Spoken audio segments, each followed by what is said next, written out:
Hyderabad Nampally CBI court ప్రాంగణంలో గురువారం ఉదయం ఒక అపూర్వమైన సన్నివేశం కనిపించింది.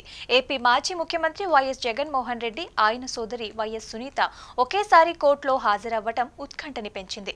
వీరిద్దరూ కూడా ఒకే కుటుంబానికి చెందినవారు. కానీ వీరి మధ్య గత కొంతకాలంగా ఏర్పడ్డ దూరం అందరికీ తెలుసు.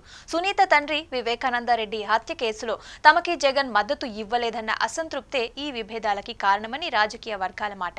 అలాంటి పరిస్థితులలో కోర్టు ప్రాంగణంలో ఈ ఇద్దరు ఎదురు పడితే పలకరించుకుంటారా లేక పక్కకు తిరుగుతారా, అసలు ఏం జరుగుతుందని మీడియా అలాగే కోర్టు సిబ్బంది అందరూ కూడా ఆతృతగా గమనించారు.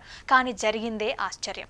అక్రమ ఆస్తుల కేసులో హాజరైన జగన్ కోర్టులో సునీతని చూసినా చూడనట్లు నడుచుకుంటూ నేరుగా వెళ్లిపోయారు. ఇక సునీత కూడా అన్నను చూసి ముఖం తిప్పుకొని ఒక్కసారి కూడా మాట్లాడే ప్రయత్నం అయితే చేయలేదు. ఒకే కుటుంబానికి చెందిన అన్నా చెల్లెళ్ళు కోర్టు లోపల ఎదురుపడినా కనీసం ఒక పలకరింపు కూడా లేకపోవటం చూసిన వారిని అవాక్కయ్యేలాగా చేసింది.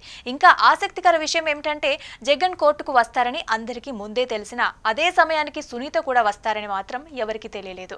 ఇక అది పూర్తిగా యాదృచ్ఛికం.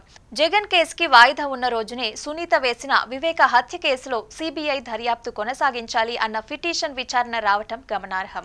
సిబిఐ ఇప్పటికే దర్యాప్తు పూర్తయిందని చెప్పినా కూడా సునీత మాత్రం దర్యాప్తు అసంతృప్తిగా ఉందని, ఇంకా వివేక హత్య వివరాలు జగన్ కి ముందే ఎలా తెలిసాయి, ఆ సమాచారం ఎవరు చేరవేశారు అనే వివరాలు వెలుగులోకి రావాలని డిమాండ్ చేస్తోంది. అదే సమయంలో ఈ కేసులో సునీతకి జగన్ కి సొంత చెల్లెలైన షర్మిల కూడా పూర్తిగా మద్దతుగా ఉండటం కుటుంబాంతర వైషమ్యాన్ని మరింత హైలైట్ చేస్తోంది. ఈ పరిస్థితులలో కోర్టు ప్రాంగణంలో జరిగిన ఈ అనుకోని ఎన్కౌంటర్ పలకరింపు లేకపోవడంతో రాజకీయ వర్గాలలో ప్రజలలో పెద్ద చర్చనీయాంశమైంది. ఈ కుటుంబ విభేదాలు ఇక్కడతో ముగుస్తాయా లేక మరింత వేడెక్కుతాయా? వివేక కేసు రాజకీయంగా ఇంకా ఏ మలుపు తిరుగుతుందనే విషయాలు రాబోయే రోజులలో తెలుస్తుంది.